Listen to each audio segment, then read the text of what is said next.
Welcome back as we open door 17 today for another episode of the Advent Calendar Christmas podcast. And I am joined by a dear friend of mine and powerhouse Samantha Hearne. She is a qualified coach and mentor who specializes in supporting women to reach their next level income with maximum profit possible. Samantha uses her scale framework to support women in building multi, 6 and 7 figure businesses, and her activation triangle formula to ensure you work with ready to buy clients that align with you and our business ethos at every stage. And today we are talking about what it truly means to grow and scale your business financially and how that can happen smoothly and sustainably. Sam, it is so lovely to have you back for season 2 of the Christmas Advent Calendar podcast. Welcome. Thank you for having me. I cannot wait to dive into today's conversation because obviously I've been in your world for many, many years now, and obviously run both the businesses through your beautiful, fabulous coaching and mentoring. And we've talked about this topic a lot over the various years. And today's value and tip for the women is talking about what it means to grow and scale your business financially and how that can happen smoothly and sustainably. So let's talk about what does that actually involve? I think the first thing I would say is everyone will have a slightly different slant and perspective on this when it comes to online business, and that's okay. So everything that I share is from my own personal experience, but also the results that my clients have experienced as well. So this is really built on case studies and years of my own business development and my clients. But I would say there's two fundamental differences. There's growing a business and there's scaling a business. They're not the same thing. And where people get confused about growing and scaling is you have to understand which season of that you're in. If you're growing your business, there's going to be a lot more around your output, growing your brand, your visibility, your community, your network, growing your lead gen, growing your authority. There's a lot more in creating that momentum, the growth. When it comes to scaling, that's when you are looking at refinements, tweaks, smaller intricacies, bigger visionary thinking, next steps, 5-year plans, and doing both of those smoothly and sustainably. The first thing I would say is you have to be really mindful of which stage you and your business are in so that you can do this smoothly and sustainably. Because if you start scaling too quickly, when we should be growing, you could end up in a few situations: a bottleneck, not enough clients, overworking, being underpaid, not having boundaries. And if you try and grow when you should be scaling, then you will find that you end up with maybe some resentment, boredom, lack of creativity, clients going elsewhere because they feel like they've outgrown you. So it works on both levels. The smoothness and the sustainability of it primarily does come down to understanding what your business needs and where your business is, and who do you need to be and become in order for your business to get to that next stage in the most effective way.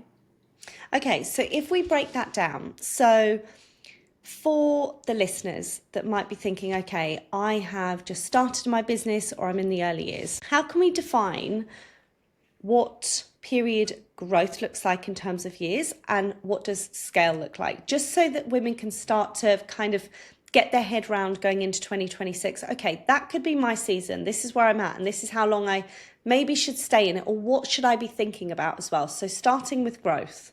Really good question. The thing that I would say if you're listening is this cannot be defined by time, because people use their time so differently. So if you're listening thinking, okay, I'm going to spend 6 months, you decide how efficiently you operate. So if you're listening to this and you're a really fast mover, you take action, you get things done, you have that gumption about you, your 3 months could be someone else's 3 years. So I would say that the growth period of a business, stereotypically, of course there's differences, but usually would be between £0 to £200,000. Because quite a lot of that phase is you're meeting new people, you're changing your branding, you're getting photos done, you're getting a website, you're looking at your services, you're deciding that you do love this, you don't love this, you're realizing buyers like this, they don't like that. And at the same time, you're making money, and everything you're doing is being built on progress. So there's quite a lot of progress that happens, but there's also a lot of changes.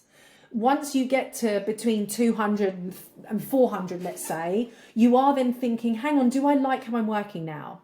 Does this work best for me? Is this my capacity? Do I want to be doing these days? And then that's where the tweaks and the intricacies come in. So if I was to define it, I'd probably say that monetary milestones could be a better way for you to think about what does your business need.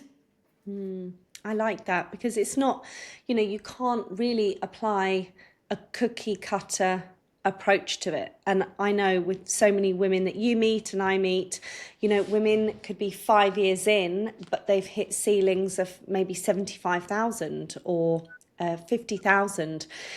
And they want to take the business to the next stage. But actually, we've got to backtrack and go through some growth and some foundations to then look at what those next levels are. In my experience, if someone is at that point and they've reached that stagnancy or that stalemate, it's because they've tried to scale too quickly. And therefore the foundations and the fundamentals have fallen by the wayside. They're now focusing on increasing prices, one to many, doing these bigger things. And then they've forgotten some of those fundamentals like visibility, adding value, showing up and making an impact, collaborations, networking, emails, marketing, your message, podcast, whatever those things are. They tend to then get forgotten because now you're serving clients, which is great. But then when those clients have finished their experiences with you, if they don't renew, you've got no pipeline, you've got no lead gen, and you also haven't been building your authority. So one of the biggest things that I see when you get to that 50, 75 stalemate is that we try and think too far ahead too quickly and forget that these foundational things still need to happen. For example, I still use my Instagram how I did when I first started my account in 2016. I show up, I add value as often as possible. I send emails every single week. The fundamentals in my business will not change because I know that they have the biggest impact. That's the biggest ingredient for the business to be able to keep doing what it needs to do. So yeah, the growth phase at every part of your business is so powerful. So talking about the growth phase still with the fundamentals of the foundations, what would you consider would be solid foundations in a business looking at that growth stage, if you could pinpoint them? If you have an online service-based business, you cannot get away from the fact that your people are your business. If you don't have buyers, you don't have a business, you have a fan club. You are not running a business if you don't have buyers. If you run a service-based business, there's not a product that they can take away. They are buying into you, your brand, and your business. So the biggest priority for any service-based business is to always be building, nurturing, and converting your community. If that is not happening, everything else is going to stop working. The machine and the cogs will stop turning. You need people commenting and engaging. You need people sharing your content. You need people inquiring. You need people to say yes. You need people to say no. You need people to refer you. You need people to say not right now. You need people to say, can I renew? You need people, full stop, you need people. So that's a really easy one for me. If you really want to be strengthening your business, you need to be strengthening your communities. I love that. I think there's so much power in community, and you could be bringing out the best product or have the best strategy.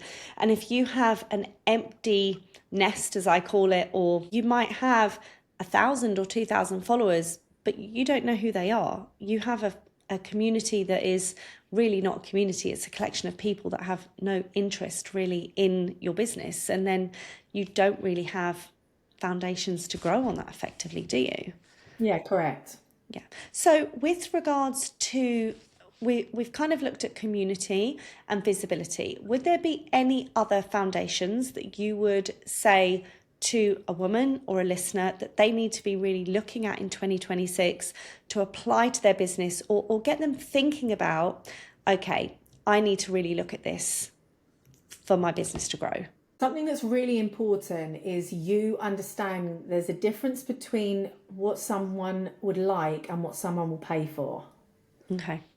So if you are really wanting to develop your business, you need to develop your business acumen at the same time. You need to really be doing your due diligence and your market research, competitor analysis around if you're at a point where you're thinking about what to launch next or what would be the perfect service. Find other people or brands that do similar things to you and start learning from their audience. So even if you don't comment and engage, just read through the comments on that person's posts, read through the comments of what people are buying, look at what's getting a lot of engagement, look at what's drawing people in, because that's your collective, buyer space. And then the second thing I would say to that is also become really mindful of how often you are connecting and asking your community where they're at and what they're struggling with and what they need. And this doesn't have to be a really in-depth audit. It can simply be a poll where you say, hey, just let me know where you are right now. And that's all you do. You don't do anything else. It doesn't always have to have a complex spiderweb around it. But when you work out what your people are willing to pay for, and when you work out what gets your people talking to you, you can align that with what you want to be selling and how you want your business to work, because you know it's based on the principle of buying, not the principles of being liked. You know, the other thing I would say is please do not use ChatGPT to create all of your language, because it is not creating unique, industry-specific, niche, your language activation, right? So, for example, things like from chaos to calm. That's just one example, or from messy to mindful. It's really important that what you're building is built on the essence of what gets people talking and engaging. Do some market research on that. And also ask your audience, what is it that you need? What is it that you're struggling with? Use their language. That's, I feel like I've gone on a tangent there, but there would be some No, I other. love that. I love that, like mirroring their language back at them as well, which can be so powerful. And this is something that we use in discovery calls with interior designers, that when you're sitting listening to your clients about their feeling of their home and you're mirroring their language back at them to make them feel seen and heard and understood, and how then you can support it. It's such a powerful tool, and it works in any service-based business as well, doesn't it? Yeah, and Forbes did research in 2024 which said that the three biggest contributors to people buying is being seen, heard, and understood. So massive publications are doing research on what gets people to buy in the modern AI technological advancements of the world. So there is no denying that some of these human touches and human aspects of language, conversation, engagement, messaging will always talk to the buyer when they feel like that language aligns with them. If you're using language that feels too generic, they become desensitized to it and it doesn't feel personal to them. Yeah. So I think the big one going into 2026 then is growing your business, is looking at, how you're aligning with your community and connecting with your community, your messaging, your visibility, those really strong foundations, and building a brand that is true to you, and that you've got a strong community behind it, that your community as well, because there's no point in having a lovely business and no community there. It just simply won't work. So with regards to scaling then, let's go to the other side. So scaling the business, obviously, like you said, is very different to growing. What does scaling look like then? Key fundamentals in scaling. Scaling is a bit like rock climbing. So, and you could call it like scaling the wall. It's never as fast and it's a lot more methodical. If you don't land on a ring, you're going to fall off the wall. Scaling is a lot more like that. You need to plan your route before you go up the wall. You need to make sure that you have the right safety, your direction. There is a lot more forward thinking and forward mapping that comes with scaling, but there's a lot more deliberate actions taken. You don't try as many new things at once. You might have one or two, and that becomes something that you repeat 3 or 4 times before you decide if it's good or not. There's a lot more data, there's a lot more evaluation, and scaling becomes a lot more around leveraging your time as much as it does increasing your income. It becomes more around how is this sustainable around my life at the same time as making more? Because when you're growing, you tend to end up from working 0 hours to working however many hours you want. And therefore that is equated to more income. When you're scaling, that starts to shift slightly. It's less about the number of hours you work. It becomes more about your expertise. It becomes more about your knowledge. It becomes more about execution and application. But it also becomes a lot more about your business model and how these rocks form so that you can climb the wall. How are they built on one another? Where are their foundational offers? How do your services complement one another? It becomes a lot more of a dance, I would say, when you're scaling your business. Whereas when you're growing your business, it's more of a march. You just keep going. You know, it's very much more gung-ho. Let's just keep moving at force. And some things will work and some won't. When you scale, there's a lot more time spent. You feel like you're in circles a bit more because you have to review things and reflect things. Things might feel a bit slower, but actually it's much more purposeful. So that's how I would explain the difference. Okay, fantastic. I love that. And you touched upon a word there earlier on in the podcast, which was bottleneck. And I think a lot of people experience this in business. They get to a certain point and then all of a sudden this can creep up really, really fast, where you have bottleneck situations within your business. How do you approach avoiding bottlenecking to create like smooth transitions through the seasons of your business? Yeah, that's a really good question. I would say some of you listening need to get to the bottleneck point to realize that something needs to change. Okay. And some of you might need to have that. You might need to have that moment of, oh my gosh, I'm actually full. What do I do now? Because until that point, you don't really take full ownership of your calendar and your containers. So for some of you listening, you might actually need that to really put back into perspective of this can't be how it continues. And oh, now I can't sell for another 3 months because I'm full. You know, you need to, sometimes some listeners will need to see this in action, because it's really easy listening to the theory, but until you're in it, this is what I always say to people when they come to me, you know, I want to make $250,000, I want to have 50K launch. They say that from a theoretical point of view, but when they realize the calendar will get busier, the type of clients and the client needs will change, the energy you have to give people, the containers you have to hold, the way you have less time on your business because you're working on other people's, the practicality of it is very different to the desire. So for some of you listening, you will need to see the practical impact of your decisions in order for you to recognize that those two things are linked and your decisions do impact your business. For others, the key thing, a bottleneck essentially is where things get stuck. If we just really, you know, call a spade, things have got a bit stuck. Yeah. So if you want to avoid that, so it could be stuck in a way of my offer can't grow anymore because I feel like I've talked it to death and it's like, I just feel like it needs a breather. It could be there's too many people in it and I can't get to them. It could be the wrong type of people. It could be I really want to bring out another program, but this one is exactly the same and now I'm just going to have two of the same thing. There's lots of ways you can find these kind of bottleneck stuck moments coming into your business, but essentially it's where nothing more can come in, but essentially nothing's going out. It's kind of like we're all just stuck in the bottle, let's say. And how do we widen that again so that things can pour out and pour in?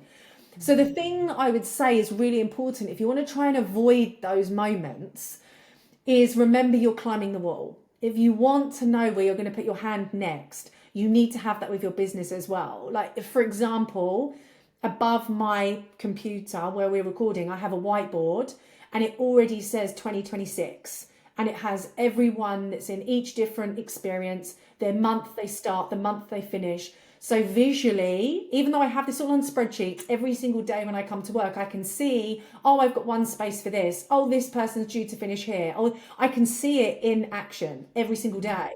So you need to find your own practical anchors that allow you to always stay really present, as well as seeing and thinking ahead. This is the current, but this is what's coming. So I either need to launch, promote, sell, change an offer, reduce something, get rid of something, get someone to renew in order for things to change. That would be my very simple but effective task that I think that everyone can do, to have a visual anchor to really see what's coming. And in terms of looking at going into understanding, some people needing to experience that bottleneck. Can you pinpoint a time in your business across the many years that you've been doing this where you have experienced a bottleneck, maybe in the very early years, and what you did to kind of pivot? So yeah, I have seen so many changes in this space. And I would say for me, one of my biggest strengths is innovation. Whatever the situation is, I'll always find a solution. Nothing is ever, and this is just a top tip. I have conversations with women all the time, and they feel like something's failed, not worked, it's not working, they're stuck, they're in this kind of energy. Find a solution. There is always a solution. So that's just like a side note. But I remember when we got to March 2020 and the talk of the pandemic was beginning. Yeah. And to put it into true perspective of how much I had no idea really what was coming, on the 18th of March, I flew to LA. Wow. On the 19th of March, all our airports got shut down. And on the 19th evening, I was sat in LAX airport after just having a blow dry for a photo shoot that I then didn't have. So I flew to LA for a blow dry. I then waited at the airport and got on the night flight of the 19th. And I said to the air stewardess, we had to go first class. There were the only 2 seats available. I went with my friend. And I said, what would happen if we went on this plane? She said, you'd be in America for a long time. No other flight left after that day.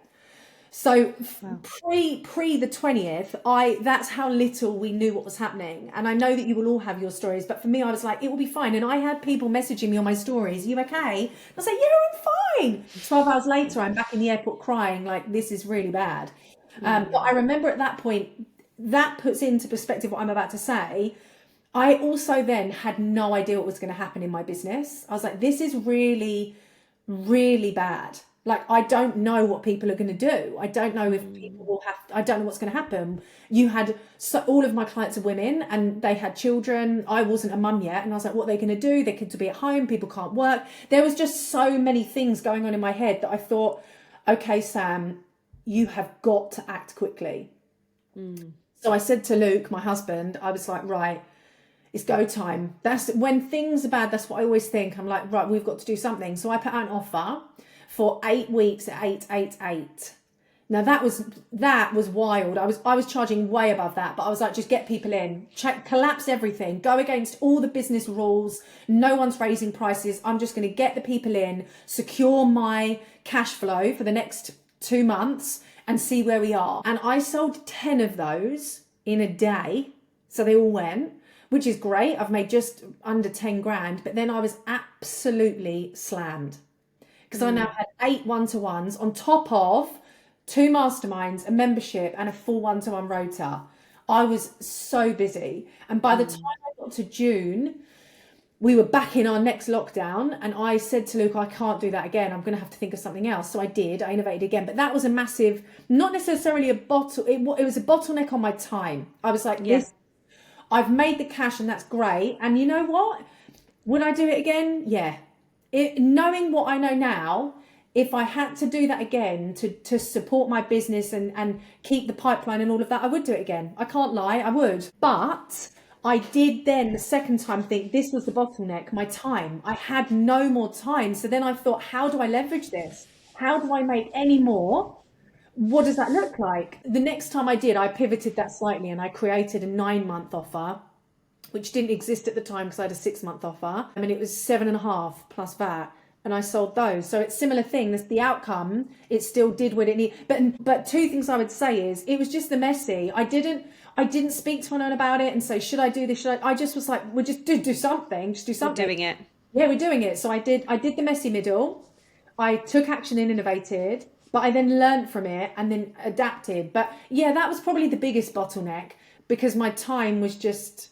And like I said, I didn't have a child then, but I was working way more than I wanted to. And it was just, we're at home. Luke was still going to work, actually. He wasn't really affected in terms of staying at home, but I was then at home back to back 5 days a week. And all my friends were off. None of my teachers were at school. I was working harder than ever. So yeah, that very long-winded, but that was probably the biggest bottleneck that I can remember with real poignance. Do you know, it's almost listening to that and obviously looking at my experiences of kind of bottlenecks of where I've been in business as well. I think sometimes, like you say, you really have to sit in them and experience them Mm. to push you into a next level growth as well, and that they can almost up level your experience of business. And one could even argue, if you're not experiencing them at some point in your growth journey in your business, one could argue, you know, are you maybe being not pushed enough or something? You have to make mistakes. I just think Yeah, this is what I mean. Like, you can't, it's all well and good me saying to someone, I don't think that's a good idea. It's like being a parent. They're going to still do the thing. So I'll be like, I don't think that's a good idea. Okay, I'm going to do it anyway. I'm like, brilliant, you do it. It's your business. And then they come back and go, Sam, that wasn't a good idea. So you do, like, you have to. And being uncomfortable is not a bad thing, but no, exactly. we have this impression that if things feel hard or feel uncomfortable, then it's wrong. It's not. No, And that's a big exactly. part of scaling. When you're Yeah, scaling, things are different. At the beginning, yeah, when you're growing, sometimes things are wrong and you just don't do them again. When you're scaling, it a lot of the time feels more uncomfortable than wrong because you're just taking slight detours. There's smaller, intricate, little, what about this? The nuance is different. So you feel a lot more uncomfortable a lot more frequently when you're scaling than when you're growing, because when you're growing, you're like, no, okay, I'll do that. All right, we'll do that. Okay, we'll do it. And it's all building. Once you're scaling, you're like, right, we need to be a bit more methodical or we're just coming off this wall. yeah. So We need to be strategic with it, with yeah, this plan. sure. But I think I would advocate for that so much, Lisa. You can't be afraid to Yeah, get things wrong or make mistakes or end up in a situation like that where you're like, this is not what I want. yeah, You can't create what you do want unless you've seen what you don't, sometimes, not all the time. And some of us need that feeling of this is absolutely not what I want. yeah, But you wouldn't know that until you're in it, you know? So yeah. having that definitive clarity sometimes comes from being in the situation. And that's okay. And experiencing it as well. Yeah. I also think there's a myth, just on my TED talk. I think there's a real myth around once you start multi six, quarter of a million, 500,000, hedging towards seven figures, there's a myth that one, everything is easy, one is figured out, and also it's different. It's not. It's exactly the same if you want to make 100,000 as you want to make 10,000. The only change is your mindset and the development around it. But the principle of making money in a service-based business stays the same. You Yeah, need to talk to your people. You need to be able to connect. You need to understand your audience. It's you that changes. It's you that decides, how do I want this to work for me? What do I want this next 90-day landscape to be? How do I want to work? What do I want to charge? Who do I want to work with? It's you that starts to change. But so much of that inner confidence and real knowing also comes from when you've got it wrong and you're like, no, I'm not working with you because you say you can pay in full and start tomorrow, because you're a red flag. But at the beginning, of course, you work with that person. Do you know what I mean? So yeah, you have to have your own blueprint of F ups before you yeah, then really scale and say, do you know what? As much as that would be a good idea, I just can't do that again. yeah, It's like reference points in time. So yeah. yeah. I love that. So before we wrap up today's podcast, what would your final tip or value that you would want to leave the listener and the followers with heading into 2026? Oh my gosh, that's such a good one. Such a wide question.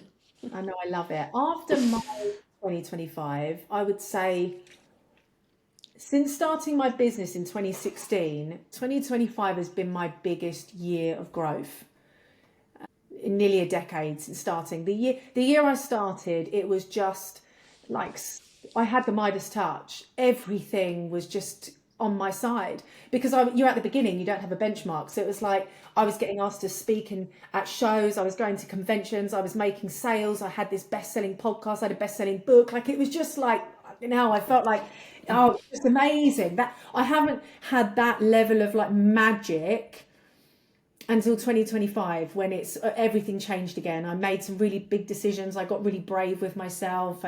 So my top tip with that in mind, coming off the back of 2025, would be be really, really honest with yourself about what you need this year to be.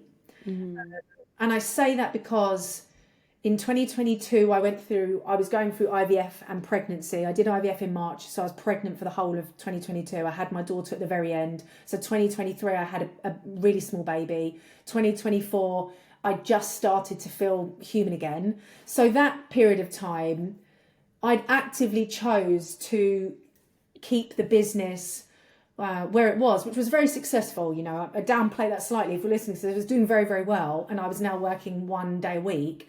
But that was my goal. I wanted 2.5 years to just sustain the success that I'd built, and I'd worked so hard for it. Like, you know what, Lisa, as we all have, but when I really look back at that period of time, I felt like I had worked so hard to get to that point. And I was like, I just want to live in this for a minute. I just want to do what I've done and work enough to sustain it. And if you're at that period, I would say unapologetically own the period you're in and do it justice. Whereas in 2025, I started the year and I was like, nah, That's this it. this is my year. I ran the London Marathon. I bought my dream forever home. I've nearly tripled my annual take home each year. So it's been a massive year, massive. But it's because that was my intention. So don't listen to this and feel, my biggest piece of advice is, please do not listen thinking you should be here, should be there, want to do this, want to do that, run before you can walk, take on 20 million jobs, overwork yourself in January. Please just listen to this and say, what is my commitment to my 2026? Is it sustaining what I've built and really looking at my business and saying, does this work? Is it taking a step back and letting your team, if you've now got one, and an infrastructure, and delegate and take more time off? Is it hustle? You know, I do think there's time for that. Is it, I need to actually stop making excuses, get my heels stuck in and dig in? Yeah. Is it scaling? Is it go time? Like, that would be my biggest thing, because until you really unapologetically choose what you want the year to be for you, it will just run away. We know that it will just run Oh, away. yeah. Life happens, time goes by, and you don't end up happy with your choice. Yeah, I was so happy with my choice. I don't regret anything for 23, 24. I'm so proud that I did that, but it's because I chose that. I'm also really proud of my 2025, but I chose that. And I know you're massive for that. Your choices and your intentions are massive. So my biggest piece of business advice is choose what you want your business to become for you and for your business in 2026. I love that. And you always get a choice. You always get a choice. Sam, thank you so much. Today's podcast has been so fun and so value packed. And I know that all of our lovely listeners and followers will be taking all of that on board for 2026. And you can find how to be in Sam's world in our show notes. You can follow her on Instagram. She's got her website. We will see you again tomorrow for another action-packed podcast. Sam, thank you so much. Take care. Thanks for having me. Bye.